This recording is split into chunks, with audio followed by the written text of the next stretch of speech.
نہیں نا مجھ سے ہی پوچھنا نہیں. میں نے 4 آج کی آیتیں جو اب جو چل رہی ہیں وہ زیادہ اس میں قصہ ہی ہے بنی اسرائیل کا, کوئی ویسی بحث ہے نہیں.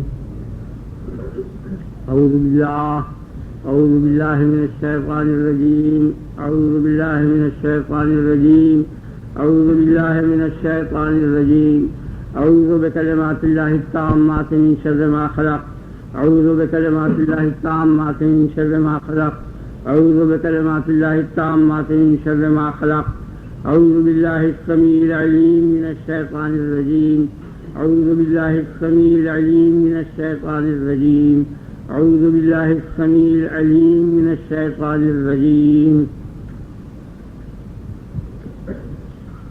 بسم اللہ الرحمن الرحیم. ثم قست قلوبكم من بعد ذلك فهي كالحجارة أو أشد قسوة وإن من الحجارة لما يتفجر منه الأنهار وإن منها لما يشقق فيخرج منه الماء وإن منها لما يهبط من خشية الله وما الله بغافل عما تعملون.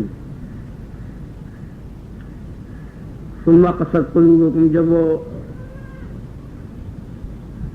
مردے کے گائے کا ٹکڑا مارا تو وہ زندہ ہو گیا, اور اس نے جس شخص نے اسے قتل کیا تھا اسے بتا دیا کہ قاتل یہ ہے. یہ اس پہلی آیت کا مضمون یہ تھا. اب یہ یہاں سے دوسرا مضمون شروع ہوا. پھر ثم قست قلوبکم من بعد ذلک, اس کے بعد, اس واقعے کے بعد تمہارے دل سخت ہو گئے. ثم قست قلوبکم من بعد ذلک فہی کالحجارۃ, اور وہ ایسے سخت ہو گئے جیسے کہ پتھر, اور اشد قسوہ, یا پتھر سے بھی زیادہ سخت. جیسے لوہا ہوتا ہے یا سونا ہوتا ہے, یہ زیادہ سخت ہوتا ہے. پتھر یا پتھر سے بھی زیادہ سخت ہو گئے. حالانکہ پتھر جیسی سخت چیز کی حالت یہ ہے کہ بعض پتھر ایسے ہیں کہ جو پھٹ جاتے ہیں تو ان سے نہریں بہنے لگتی ہیں, یا پانی ان میں سے نکلتا ہے, نیچے سے بخارات جب پہنچتے ہیں تو پھٹ جاتے ہیں پتھر, اور پتھر پھٹنے کے بعد وہ طول میں پانی بہنے لگتا ہے, اسے نہر کہتے ہیں. وَإِنَّ مِنْهَا لَمَا يَشَّقَّقُ فَيَخْرُجُ مِنْهُ الْمَاءُ, اور بعض پتھر ایسے ہیں جب وہ شق ہو جاتے ہیں, يَتَشَقَّقُ کے معنی يَتَشَقَّقُ, جب وہ پھٹ جاتے ہیں تو ان سے پانی نکلنے لگتا ہے. یہ پانی جو ہے طول میں نہیں ہوتا بلکہ یہ عرض میں ہوتا ہے, جیسے کنویں, چشمے وغیرہ, تو وہ محدود جگہ تک رہتے ہیں. وَإِنَّ مِنْهَا لَمَا يَهْبِطُ مِنْ خَشْيَةِ اللَّهِ, اور بعض پتھر ایسے ہیں کہ وہ اللہ کی خوف سے گر پڑتے ہیں. وَمَا اللَّهُ بِغَافِلٍ عَمَّا تَعْمَلُونَ, اور اللہ تمہارے اعمال سے بے خبر نہیں ہے. یہ آیت کا ترجمہ. آیت کا ترجمہ صاف ہوگی. اب یہاں سمجھنے کی چیزیں تفصیل یہ ہے کہ ثم قست قلوبکم, سے سخت ہو گئے تمہارے دل. سختی کے معنی سمجھنے چاہیے. سختی کیا چیز ہے؟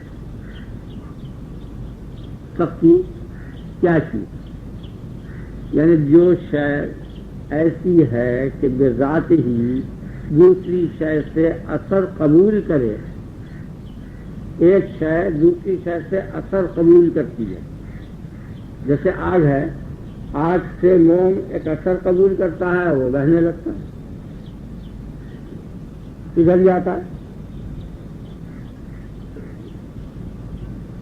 تو کوئی شے دوسری شے سے جو اثر قبول کرتی ہے, اس شے کو کوئی اور ایسی شے لاحق ہو جایا کرتی ہے کہ وہ اثر کے قبول کرنے سے اسے روک دیتی ہے.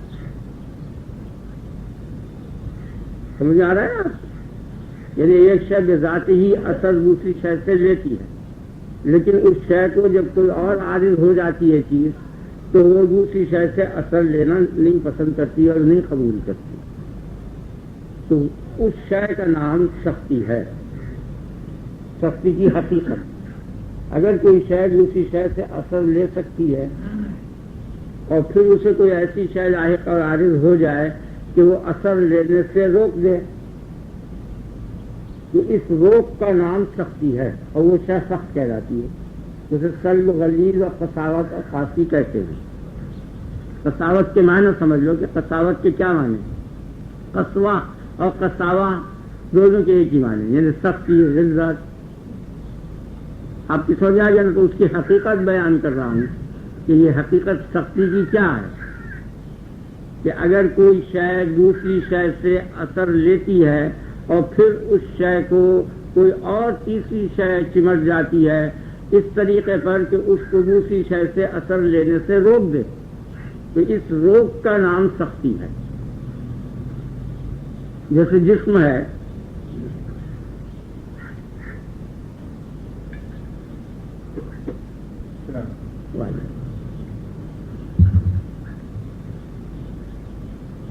ثم قست قلوبکم من بعد ذلک، پھر تمہارے دل سخت ہو گئے اور اس میں قسوہ اور قساوت پیدا ہو گئی. تو قساوت کے معنی سمجھ لو، کیونکہ جو بھی چیز آ جائے سمجھ میں وہ اچھا ہی ہے. قساوت کے معنی کیا ہیں؟ ایک شے دوسری شے سے اثر لیتی ہے اپنی ذات میں، بذات ہی ایک شے دوسری شے سے اثر لیتی ہے، لیکن اس شے کو جب کوئی اور چیز لاحق اور عارض ہو جاتی ہے اس طریقے پر کہ وہ اثر لینے سے روک دے، تو اس روکنے کا نام تو سختی ہے اور اس شے کا نام سخت ہے. بالکل علمی چیز ہے، یہ لفظوں سے اور ترجمے سے اس کا کوئی تعلق نہیں کہ دل سخت ہو گئے. تو پہلے سختی کے معنی سمجھو، پھر دل کے معنی، دل کی سختی کے معنی. تو اب جسم ہے، جسم اس جوہر کو کہتے ہیں جس میں طول عرض عمق ہو، لمبائی چوڑائی موٹائی، اس جوہر کو جسم کہتے ہیں. تو جسم میں اثر لینے کی قابلیت ہے. اثر کے کیا معنی؟ یہ سب باتیں بہت باریک ہیں اور بہت اچھی ہیں، نفع بخش ہیں، سمجھا دیں گے. اثر کسے کہتے ہیں؟ اب اب اس میں اثر لینے کی قابلیت ہے احساس سے. اب یہ ہو گیا اثر لینے، یہ اثر ہوا. اثر وجود حادث. اثر کسے کہتے ہیں؟ تغیر کو، اور تغیر نام ہے وجود حادث کا، نیا وجود پیدا کر دے، بس یہ معنی ہے اثر. فلاں شے کا فلاں شے اثر ہے، اس کے معنی یہ ہے کہ فلاں شے نے فلاں نئی چیز پیدا کر دی متغیر ہو کر. بڑی عجیب بات ہے، وہ یہی ایک نقطۂ کافی ہے ڈاکٹر. اثر کے کیا معنی؟ وجود حادث بعد التغیر. تغیر ہے اصل، اس کی علت تغیر ہوا نا. یہ پہلے سالم تھا، اب دو ٹکڑے ہو گئے، ایک پان کے دو کر دیے نا، آپ نے خیال کر لیا نا. اور یہ نیا وجود پیدا ہو گیا، یعنی پہلے ایک تھا اب دو ہو گئے، تو ایک نئی چیز پیدا ہو گئی نا. تو نئے چیز کا پیدا ہونا یہ اثر ہے. اگر کسی شے پر کوئی اثر مرتب ہے، اس کے معنی یہ ہے کہ وہ شے ہے اور اس کے بعد کوئی ایسا تغیر ہوا کہ جس تغیر سے ایک نئی چیز پیدا ہو گئی، تو نئی چیز تو اثر کہلاتی ہے. ارے کہتے ہیں. اور اس شے میں اگر کوئی ایسا معنی پیدا ہو جائے کہ نئی چیز پیدا نہ ہونے دے، تو وہ شے اس شے سے مل کر سخت کہلاتی ہے اور اس کا یہ عمل سختی کہلاتا ہے. اچھی بات ہے، سمجھ گئے نا. اور وہ خیال بہت بڑھیا بات ہے، کیونکہ بھی آپ سمجھے کہ نہیں. اب مثال سے توضیح ہو جائے گی. جیسے اب جسم ہے، جسم کسے کہتے ہیں؟ جس میں طول عرض اور عمق ہو. اور یہ بہت باریک بات ہے اور بہت ظاہر بات بھی ہے. اور قریب آ جائیں آپ لوگ اگر آواز نہیں پہنچ رہی تو جسم کے اندر اثر کی قابلیت ہے. جسم دوسرے سے اثر قبول کر سکتا ہے. اب جسم کو عارض ہوئی ایک شے دوسری، جس نے اس کو اثر کے قبول کرنے سے روک دیا، وہ حجریت ہے، پتھر پن. یہ جسم کو دیوار بھی ہے، پتھر بھی ہے، سورج بھی ہے، موم بھی ہے، لوہا بھی ہے، سبھی چیزیں ہیں. اب اس کو ایک عارضہ لاحق ہوا جسم کو. وہ عارضہ کیا ہے؟ حجر پن، پتھر پن.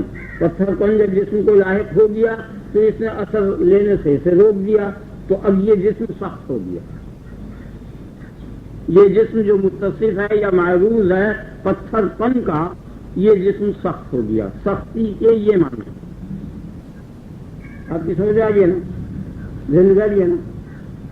اب جسم جو ہے وہ اثر کے قبول کرنے کے قابل ہے. اس کا تعلق آپ کی تفسیر سے نہیں ہے، لیکن مضمون جو ہے آ گیا ہے علمی، اس لیے میں اسے بیان کرتا ہوں۔ بڑی اچھی بات ہے اور باریک بات ہے، اور مفسرین کا اس سے کوئی تعلق نہیں، نہ ان کی کتاب میں اس کا ذکر ہے، لیکن یہ مفید بہت زیادہ چیز تھی، اس لیے میں نے آپ کے سامنے بیان کرنے کا ارادہ کیا کہ جسم جو ہے وہ اثر قبول کرنے کے قابل ہے۔ اثر کے معنی میں نے آپ کو بتا دیے کہ نیا وجود پیدا کرنے کے قابل، ایک نئی چیز اس میں ملے گی، اور اگر نیا چیز نہ ملے تو وہ اثر نہیں۔ اثر کے معنی بتا دیے کہ اثر کی حقیقت کیا ہے، وجود حادث، نیا وجود، نو پیدا۔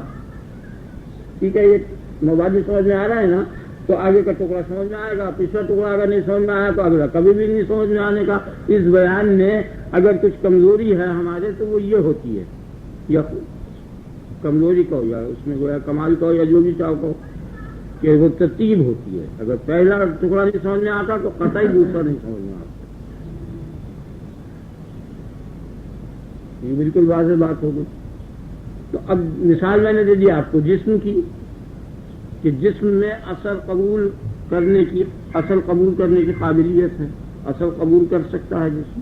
اب جب جسم کو کوئی شے لاحق ہوگی ایسی کہ جو اثر کے قبول کرنے سے جسم کو روک دے، تو یہ رکن اس جسم کا رک جانا ہی سختی ہے، اور وہ جسم میں اس شے کے سخت کہلائے گا۔ اور وہ کیا ہے؟ جیسے پتھر پن، تو جسم کو پتھر پن بھی لاحق ہے، نرم پن بھی لاحق ہے، مختلف حالات لاحق ہیں، لیکن جب یہ حال لاحق ہوگا تو وہ روک دے گا اثر کو قبول کرنے سے۔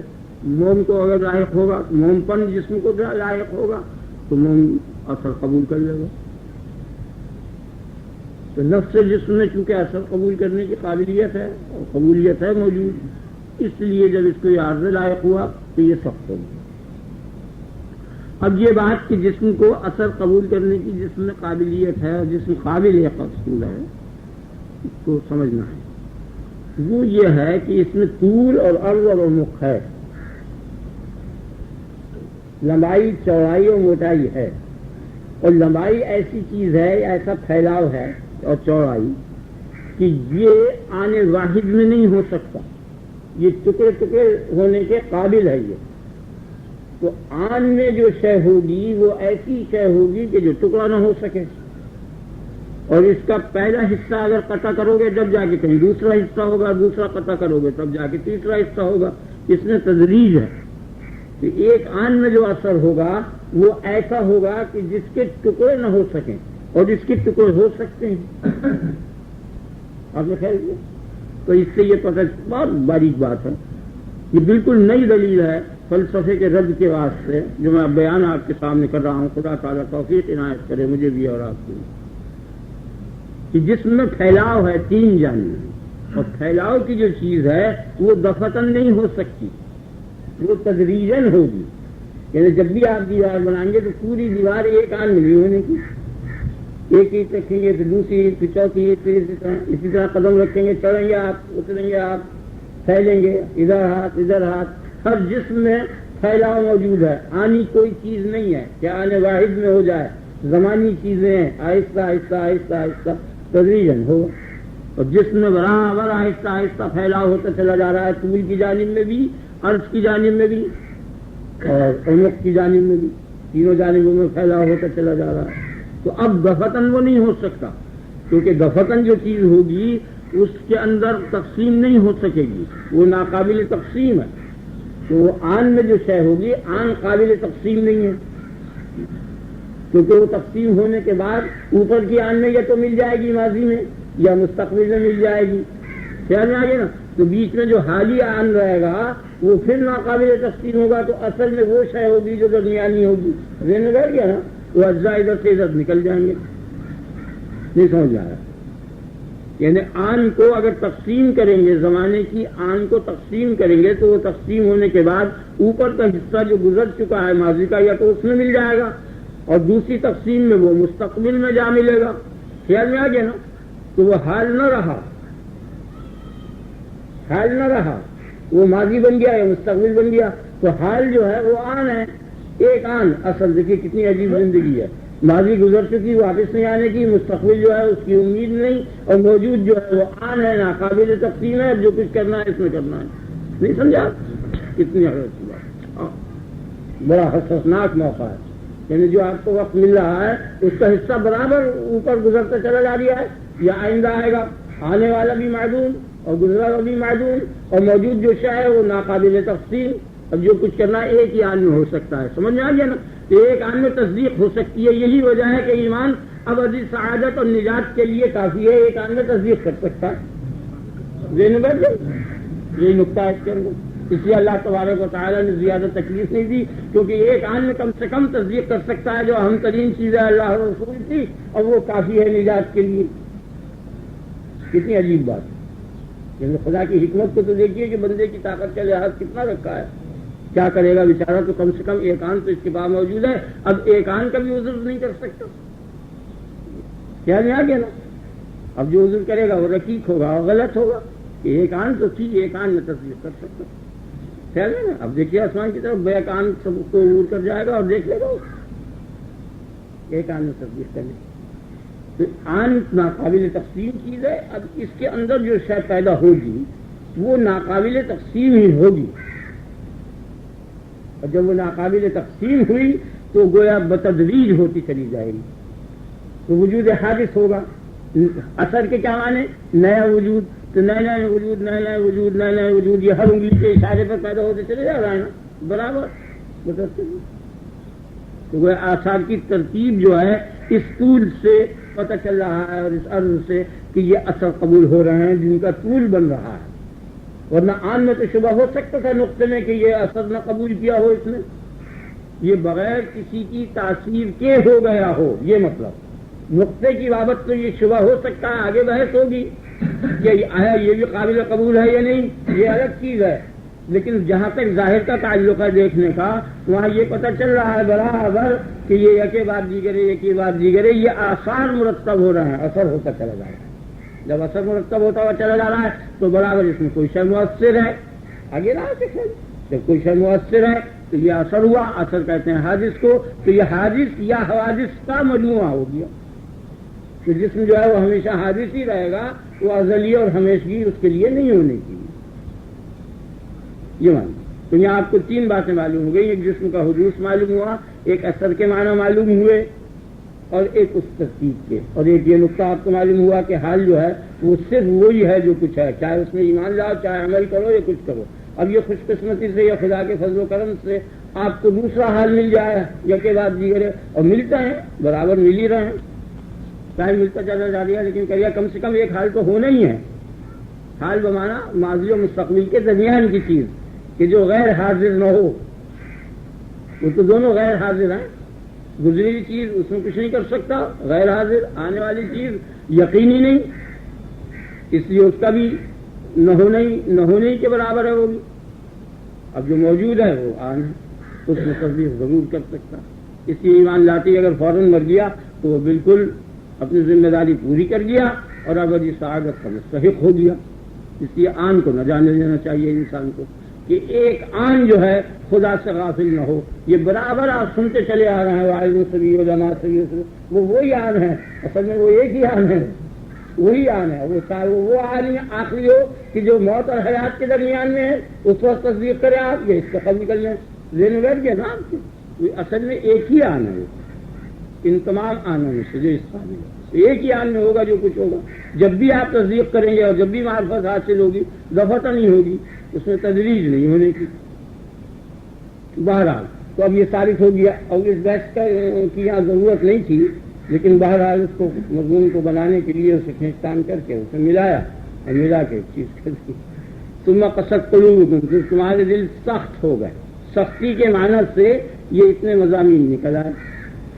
قلوبکم تمہارے قلوب، قلب کی جمع دل، تمہارے دل، تمہارے دل سخت ہو گئے اس کے بعد، من بعد ذالک، کس کے بعد؟ اس واقعے کے بعد کہ یہ جو گائے کا پادشاہ اس مردے کے مارا تھا وہ زندہ ہو کر اس نے اپنے قاتل کو بتا دیا، اس کے بعد، یا اتنے انعامات جو ان کی تفصیل اوپر بیان کی ہے اس کے بعد۔ اور تم سے مراد تم موجود زمانے کے محمد صلی اللہ علیہ وسلم کے زمانے کے جو یہودی تھے، تمہارے دل سخت ہو گئے، تب تو اس کے معنی یہ ہے کہ جو اتنے ہم نے انعامات کیے ہیں اور معجزات دکھائے ہیں، ان تمام انعامات اور معجزات کے دیکھنے کے باوجود تمہارے دل سخت ہو گئے۔ اور اگر تم سے مراد تمہارے اکابر ہیں تو وہ وہی لوگ ہیں جنہوں نے کہ وہ مرزے کو مارا تھا اور قتل کیا تھا، اور اس کو جب بادشاہ مارا وہ زندہ ہو کر اس نے بتایا کہ فلاں شخص قاتل ہے، تو اتنا دل اس کا سخت ہو گیا کہ اس نے انکار کیا اتنا بین معجزہ دیکھ کے کہ میں نے نہیں قتل کیا، اور اس معجزے کا بھی انکار کیا، اور اس کی ایک جماعت نے ہمدردی کی اور اس کا ساتھ دیا۔ تو کہتا ہے اتنے بین نمونے کو دیکھنے کے باوجود اور پھر اس نے انکار کر دیا اور دل سخت ہو گیا، دونوں معنی لگے۔ ثم قست قلوبکم من بعد ذالک، من بعد ذالک کے یہ معنی ہے، قلوبکم کے معنی تمہارے دل یا تمہارے اکابر اور بڑوں کے دل، دونوں آگے۔ اب دل کی سختی سے جو تشبیہ دی اس کے معنی یہ ہوئے کہ دل سخت ہو گئے۔ دل کے سختی کے کیا معنی؟ یعنی دل اثر قبول کرنے کے قابل تھا۔ مرتبہ اول میں نفس انسانی اثر صحیح قبول کرنے کے قابل ہے، یعنی وہ اس بات کو خوب جانتا ہے، پہلے ہی وہلے میں یہ پوچھتا ہے باپ سے یا استاد سے یا بھائی سے یا ماں سے کہ یہ کیا ہے۔ آپ کسی بچے کے بھی چلتا ہوا جا رہا ہو 2-3 برس کا، پیچھے سے جا کے انگلی لگا دیجئے تو وہ موڑ کے دیکھے گا، یہ نہیں دیکھنا تھا۔ یہ ٹوہے کا دیجیے، چٹکی دیجیے، پیچھے سے تماچا ماریے، کوئی ایسی بات کیجیے اور پر تو وہ موڑ کے دیکھتا ہے۔ تو پہلی فطرت میں یہ شامل ہے کہ جب بھی کوئی اثر مرتب ہو یعنی شے حادث ہو، اور وہ شے حادث ہوئی نا، اس نے جو اثر انگلی لگائی یا چٹکی لی یا مارا، اثر ہوا مرتب، شے حادث ہوئی، تو فوراً اس نے مڑ کے دیکھا، کیونکہ اس کی فطرت یہ جانتی ہے کہ حادث کے لیے محدث ہے، جو شے پیدا ہوئی ہے نو پیدا، اس کا کوئی پیدا کرنے والا ہے، اسی لیے وہ مڑ کے دیکھتا ہے۔ نہ مڑ کے نہ دیکھے تو اس کا مڑ کے دیکھنا یہ دلیل ہے اس بات کی کہ یہ بچہ یہ بات جانتا ہے کہ ہر نو پیدا چیز کے واسطے کوئی پیدا کرنے والا ہے، اور اس کے تماشا مار دیا تو اس کے بعد چیختا ہے۔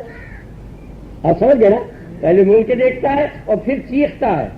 وہ چیخ اس بات پر دلالت کر رہی ہے کہ وہ یہ کہہ رہا ہے، اس بات کو خوب جانتا ہے کہ یہ جو عمل ہوا ہے عمل کے لیے جزا ہے، اس کا پلٹا کرو، اس کو مارو، اسے پکڑو، خود مارے یا باپ دادا سے کہے یا کسی سے کہے، نہیں، وہ اس لیے چیختا ہے۔ اگر عمل کے لیے بدلہ نہ ہوتا تو کبھی بھی وہ تماشا کھانے کے بعد فریاد نہ کرتا۔ آپ سمجھ گئے؟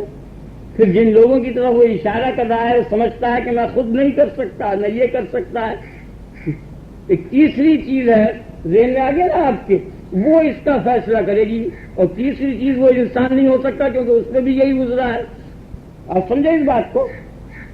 یعنی ایک تو وہ عمل کا کرنے والا اور ایک جس نے وہ عمل کرایا ہے، ان دونوں سے تو یہ بات ہو ہی نہیں سکتی کہ ان سے فریاد وہ خود اپنے نفس سے کرے یا جس نے مارا ہے اس سے کرے، تیسرے سے کرتا ہے تو غیر سے کرتا ہے۔ تو یہاں غیر جو ہے بظاہر انسان ہے، لیکن اس کی فطرت میں یہ شامل ہے کہ فیصلہ کرنے والا جو ہوگا وہ انسانیت سے باہر ہوگا، غیر ہوگا، وہی خالق انسان ہے، وہی روز جزا اس کا فیصلہ کرے۔ آگے نا آپ کہتے ہیں اب اس سے کہا جاتا ہے ٹھہرو تک شامل، تو وہ چپکا ہو جاتا ہے، تو اس کی خاموشی اس بات پر دلالت کر رہی ہے کہ جزا کا وقت آنے والا ہے، منٹ 2 منٹ، گھنٹہ 2 گھنٹے، دن 2 دن، عمر، سمجھ لیا گیا نا؟ جس سے معلوم ہوا کہ دار الجزا جو ہے اس دار العمل سے باہر ہے۔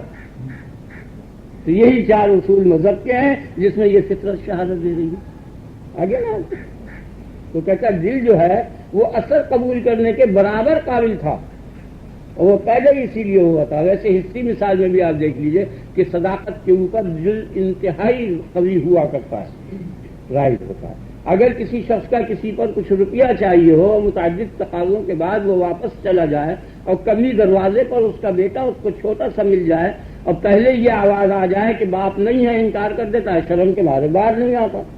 آپ سمجھتے ہیں نا روز یہ ہوتا ہے۔ لیکن اگر نقطوں پہ بچہ مل جائے دروازے پہ، اس سے پوچھا جائے تیرا باپ کہاں ہے، اور اندر سے کا اندر بیٹھے ہوئے، حالانکہ وہ یہ سمجھتا ہے کہ جو کچھ یہ قرض لایا ہے یا چوری کر کے لایا ہے یا کسی طریقے پہ لایا ہے یہ سب ہم ہی کو کھلاتا ہے، سب معلوم ہے باپ اسی کو کھلاتا ہے۔ اس کے باوجود، اور یہ بھی آگے نا اس کے باوجود وہ برابر بتا دیتا ہے کہ باپ اندر ہے، اور اس کی ہمت اور جرأت جو ہے اتنی ہوتی ہے کہ اسے اس کی پرواہ نہیں ہوتی کہ اس کا نقصان اس کے باپ کو کتنا ہوگا، مطلق نقصان کی پرواہ نہیں کرتا۔ خیال میں آ گیا نا؟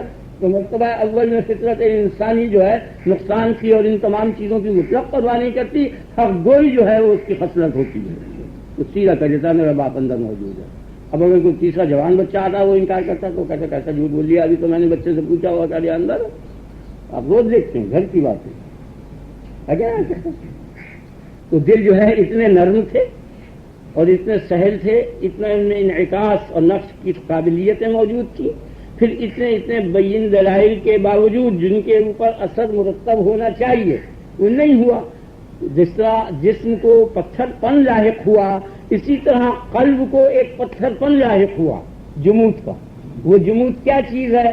وہ توجہ الی الغیر ہے، آپ سمجھ گئے نا، غیر کی طرف، غیر اللہ کی طرف توجہ۔ تو غیر اللہ کی طرف توجہ جو ہے، یہ توجہ جب دل کے ساتھ قائم ہو جاتی ہے، اس کی ایسی مثال ہوتی ہے جیسے جسم کے ساتھ حجریت لاحق ہو جاتی ہے، اس پہ کتنے ہی اشارہ کرو لکھو نہیں لکھا جائے گا۔ اسی طرح اس دل پر کتنے ہی دلائل کے نقوش اس پہ ڈالے جائیں، کچھ بھی کیے جائیں، نہیں کھولتا دل کے اندر سب نقش ہوتا ہے، آپ سمجھ گئے نا اچھی طرح۔ اور وہ تو ایسا صحیح نقش ہوتا ہے کہ اگر بیرونی تعلیم نہ ہو تب بھی کچھ حرج نہیں، یعنی آپ برابر سامنے کی چیزیں دیکھے جائیں تو ان آنکھوں سے دیکھتے رہیں گے، آپ کانوں سے سنتے رہیں گے، سب چیزیں آپ کو آنکھ سے سامنے نظر آتی چلی جائیں گی۔ لیکن اگر پیچھے صحیح بلوری شیشے لگے ہوئے ہوں قاعدے کے اندر بالکل ضابطے میں، تو تمام کائنات سامنے کی جو ہے وہ سب اس میں منقش ہوگی۔ باہر دیکھنے کی آپ کو ان آنکھوں سے ضرورت ہی نہیں پڑے گی، اندر سے نظر آ جائیں گی وہ تمام چیزیں جو باہر ہیں، کل اشیاء۔ روز ہم دیکھتے ہیں، تجربہ کرتے ہیں، ہماری میز کے اندر شیشے لگے ہوئے ہیں، سامنے سے ٹرینیں اور بسیں اور یہ تمام پکچر آؤٹ ٹوٹ رہا ہے، اس کے اندر سب نظر آتا ہے، لیکن کیا دقت ہے؟ منہ پھیرنا پڑتا ہے ادھر سے ہے۔ تو مقصدات اور محسوسات جو ہم کو ان آنکھوں سے نظر آ رہے ہیں، اگر ہم ادھر سے منہ پھیر لیں تو یہ تمام اشیاء آپ کو دل کے اندر نظر آئے گی۔ وفی انفسکم افلا تبصرون، میں تو تمہارے دلوں میں تھا، یا میری نشانیاں تمہارے دلوں میں تھیں، وہاں تم نے کیوں نہیں دیکھ لیا؟ اگر ان آنکھوں سے اور دلائل سے نہیں سمجھے تھے تو اندرون قلب سب کچھ موجود تھا، وہیں دیکھ لیں۔ آپ کی سمجھ میں آ گیا نا؟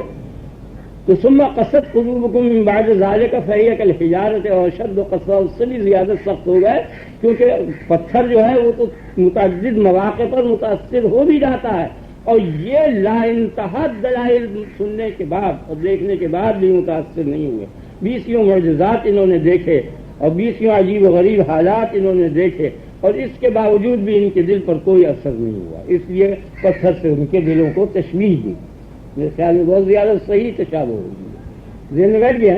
اب پتھر کی مثال دیتا ہے کہ دیکھو فلاں فلاں موقع پر یہ تشویش فیکل حجارت اور اشد و قسوہ، اور کے معنی رہ گیا وہ سمجھ لو، اور کے معنی یا کے ہیں، یہاں کا لفظ اردو زبان میں تردید کے لیے، یعنی یہ تو یہ ہوگا یہ ہوگا، تو اس میں اشتباہ اور شبہ ہوتا ہے، اور اللہ تبارک و تعالیٰ شبہ سے پاک ہے، اسے کیا شبہ ہو سکتا ہے؟ اسے تو یقین ہے، یا تو پتھر ہی جیسے دل ہیں یا پتھر سے سخت دل ہے، بہرحال دونوں باتوں کا اس علم ہے، تو جون سے بھی ہے، آپ سمجھ گئے نا؟ کل حجارت کافی تھا، اس کو صحیح علم تھا، اگر وہ کل حجارت ہے تو کل حجارت ہے، یا کہا اشد قسوہ تھے تو کہا اشد قسوہ، لیکن کہا یا یہ ہیں یا یہ۔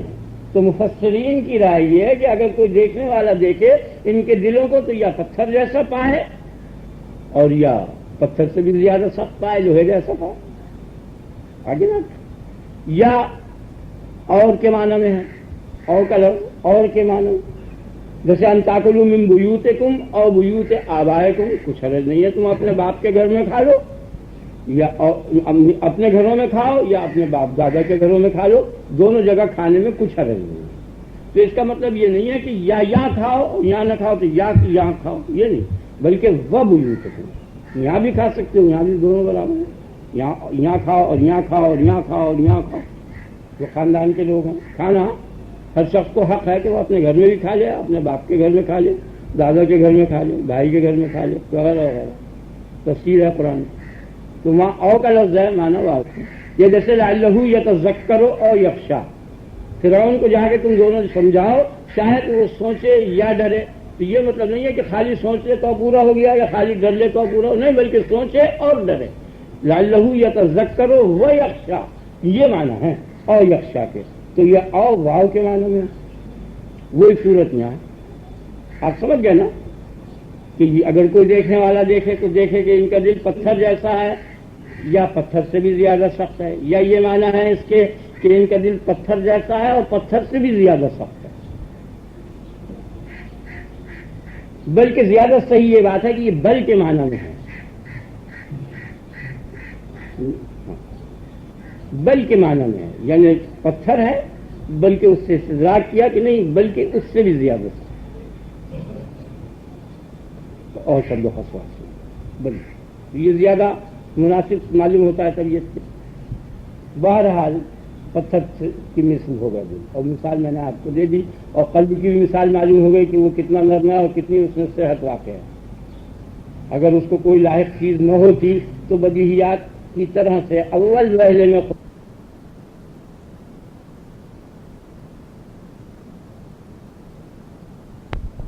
کتنا نرم ہے اور کتنی اس میں صحت واقع ہے. اگر اس کو کوئی لاحق چیز نہ ہوتی تو بدیہیات کی طرح سے اول وہلے میں خدا کا یقین ہوتا، اول وہلے میں تمام عقائد درست ہوتے، اول وہلے میں نیک و بد کرتا. یہ شروع بچے میں کبھی بھی نہیں جھوٹ بولا کرتا، بعد میں جھوٹ بولتا ہے، پہلے سچ بولتا ہے پھر جھوٹ بولتا ہے. اگر فطرت میں جھوٹ ہوتا تو کبھی سچ نہ بولتا.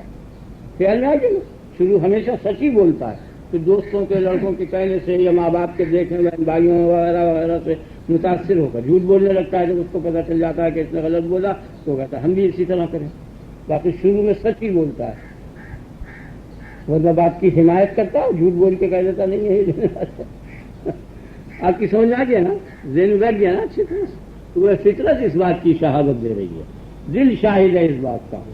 آ گیا نا آپ کے خیال میں اچھی طرح سے. اب دیکھیے جب جہاز ڈوبتا ہے تو ڈوبنے کے بعد انسان ایک تختے پر رہ جاتا ہے اور کوئی چیز امید کی باقی نہیں رہتی کہ بچے گا، کوئی سامان باقی نہیں رہتا، سب ڈوب گیا، ایک تختے پہ بہتا ہوا چلا جا رہا ہے. تو اس کو یہ یقین ہو جانا چاہیے کہ ڈوب جائے گا، لیکن جب تک وہ بہتا ہوا چلا جا رہا ہے ہر آن اس کے دل میں یہی توقع ہوتی ہے اور امید ہوتی ہے کہ شاید اب بچ جاؤں، شاید اب بچ جاؤں، شاید اب بچ جاؤں. تو اب بچے گا کیا؟ نہ جہاز ہے، نہ کشتی ہے، نہ خشکی ہے، نہ پانی کی قلت ہے، نہ کوئی اور لینے والا آیا ہے کہ جو اس کو بچا لے گا. خیال میں آ گیا نا. اور امید باقی ہے، تمام اسباب ہلاکت کے موجود ہیں لیکن امید باقی ہے. تو اس سے یہ پتہ چلا کہ کوئی شے ایسی ضرور موجود ہے کہ جس سے اس کے دل کی امید باقی ہے، جو ان اسباب و کائنات سے باہر ہے. اسی کا نام اللہ ہے. کہ ان من الحجارۃ لما یتفجر منہ الانہار، جو یہ پتھروں کی لائن ہے یہ طول میں شق ہوتی ہے تو نہر پیدا کر دیتی ہے، اور جو عرض میں شق ہوتی ہے ان منها لما یشقق فیخرج منہ الماء، تو یہ چشمہ بن جاتی ہے، کنواں بن جاتی ہے. پتھر کی شق کی مثال دے رہا ہے، پتھر کے شق ہونے کی مثال دے رہا ہے کہ طولاً انشقاق نہر بناتا ہے، عرضاً انشقاق چشمہ کنواں بنا دیتا ہے. وَإِنَّ مِنْهَا لَمَا يَهْبِطُ مِنْ خَشْيَةِ اللَّهِ، اور کچھ ایسے بھی پتھر ہیں کہ جو اللہ کی ڈر سے، اللہ کے خوف سے اوپر سے نیچے گر پڑتے ہیں، ثبوت ہوتا ہے. تو کہتا ہے یہ پتھر جو ہیں برابر متاثر ہو رہے ہیں اور ان میں ذرہ برابر بھی اثر نہیں. اب یہ ذرا سی دقت کی بات ہے یہاں کہ یہ جو گرتا ہے پتھر اللہ کے خوف سے، تو خوف جو ہے وہ عاقل کو اور زندہ کو ہوتا ہے، اور پتھر عاقل زندہ ہے نہیں.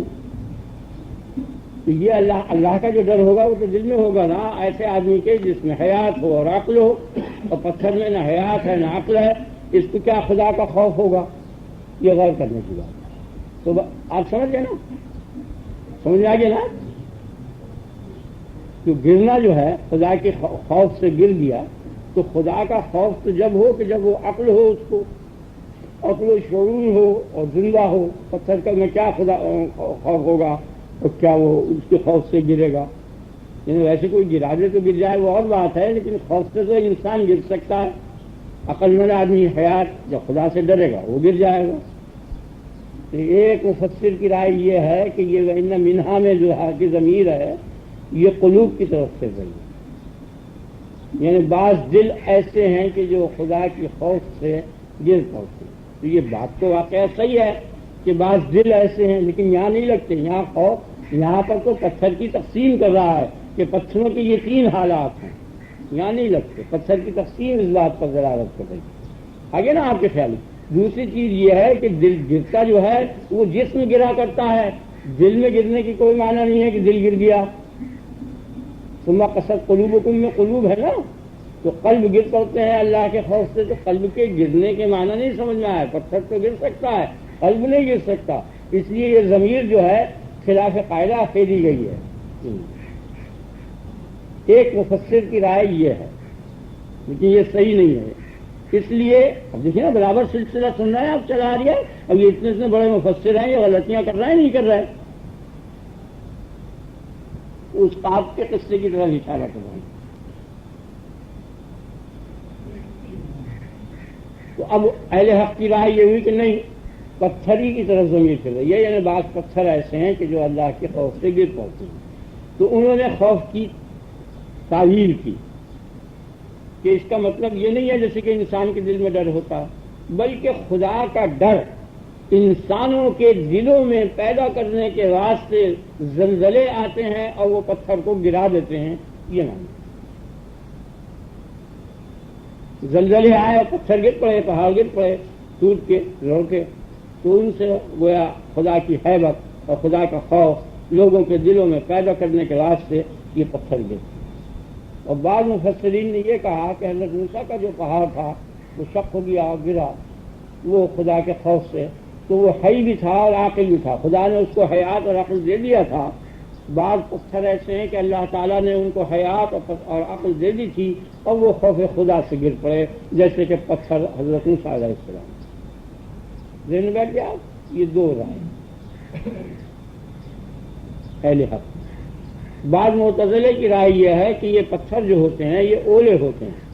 تو اولے چونکہ آسمان سے گرتے ہیں، اس سے مراد پتھر بعض ایسے ہیں جو گرتے ہیں یہ ہے اولا.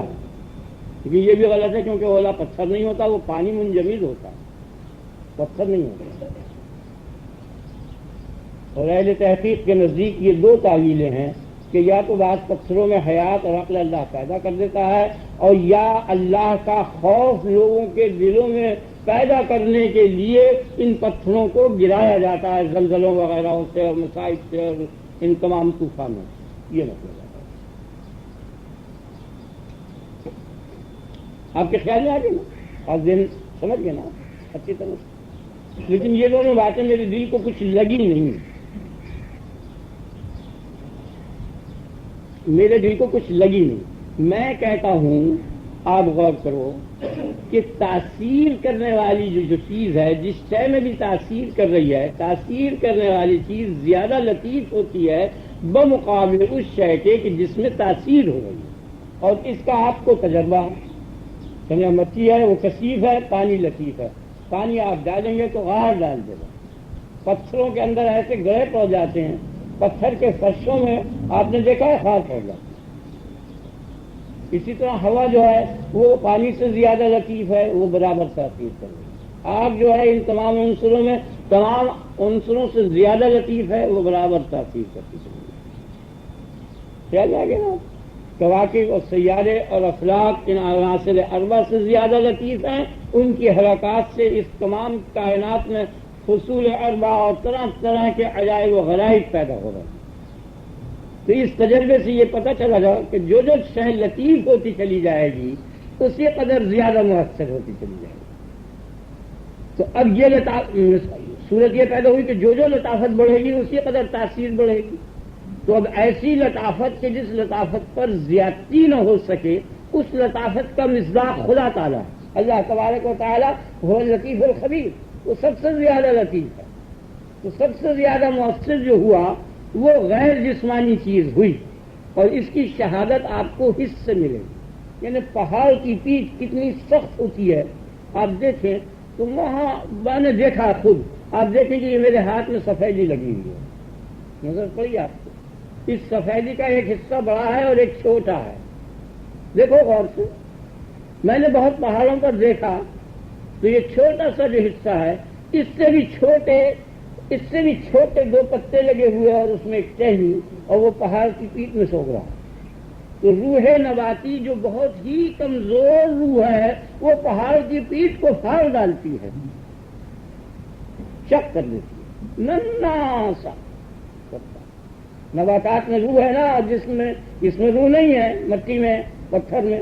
اور نبات میں روح نامی ہے، تو وہ کم سے کم درجے کی جو روح نامی ہے جس میں نمو ہے وہ پہاڑ کو شق کر دیتی ہے.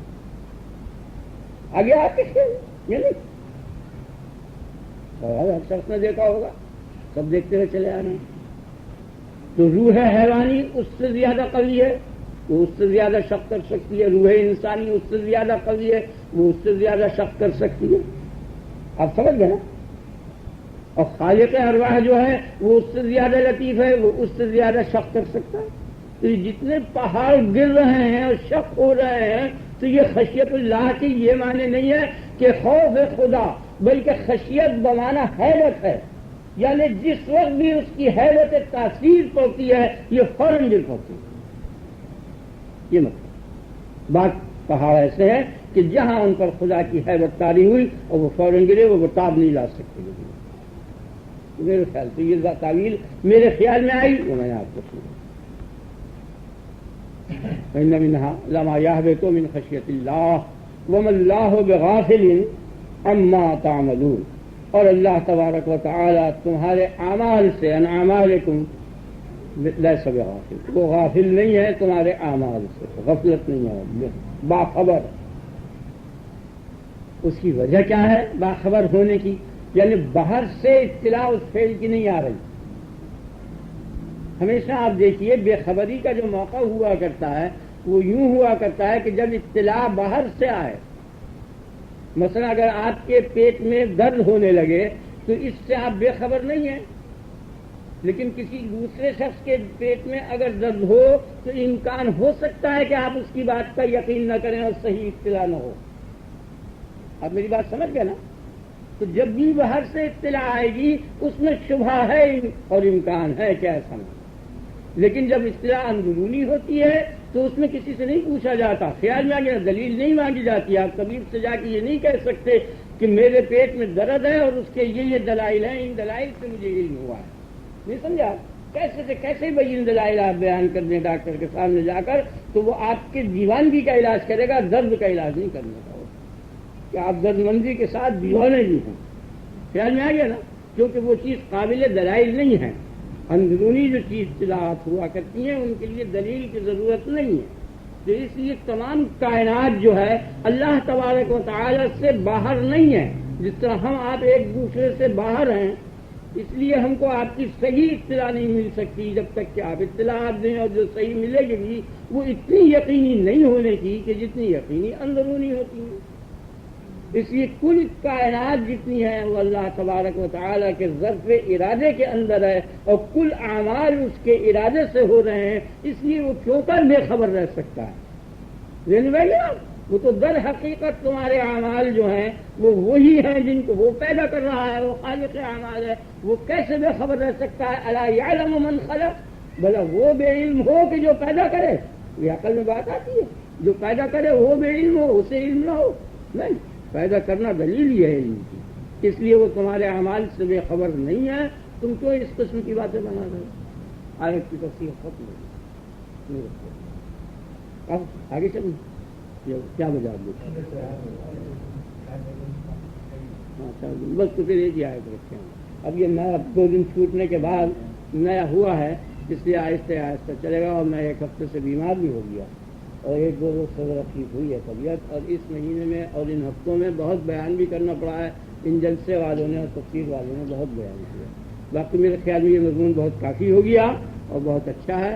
اب یہیں اس پر ختم کر دیں. اگر کوئی اور بات آپ کو نجی پوچھنی ہے آیت کے الگ, پھر اس میں ایک لمبی تقریر کرنی پڑے گی, اور 1 گھنٹے سے کم میں وہ پورا مضمون ادا نہیں ہوتا تفسیر کا, یا 1.25 گھنٹے سے, تو اتنی دیر زیادہ لگ جائے گی. اور کوئی نئی بات نہیں ہے تو آپ اپنے رب کی تکبیر کر کے اس کو مضمون کو ختم کر دو, اور اللہ اکبر کبیرہ والحمد للہ کثیرہ وسبحان اللہ بکرۃ واسیلہ, سبحان اللہ وبحمدہ سبحان اللہ العظیم, لا الہ الا انت سبحانک انی کنت من الظالمین, لا الہ الا انت سبحانک وبحمدک انی عملت سوءا فاغفر لی انک انت خیر الغافرین, لا الہ الا انت سبحانک وبحمدک انی عملت سوءا فارحمنی انک انت خیر الراحمین, لا الہ الا انت سبحانک وبحمدک انی عملت سوءا فتب علی انک انت التواب الرحیم. اللهم صل على نبينا ومرشدنا ومولانا محمد وآله وأصحابه أجمعين. اللهم بارك على محمد وعلى آل محمد كما باركت على إبراهيم وعلى آل إبراهيم إنك حميد مجيد. اللهم إنا نسألك العفو والعافية في الدنيا والآخرة. اللهم إنا نسألك العفو والعافية في الدنيا والآخرة. اللهم إنا نسألك العفو والعافية في الدنيا والآخرة. اللهم إنا نسألك اليقين. اللهم إنا نسألك اليقين. اللهم إنا نسألك اليقين. سبحان ربك رب العزة عما يصفون وسلام على المرسلين والحمد لله.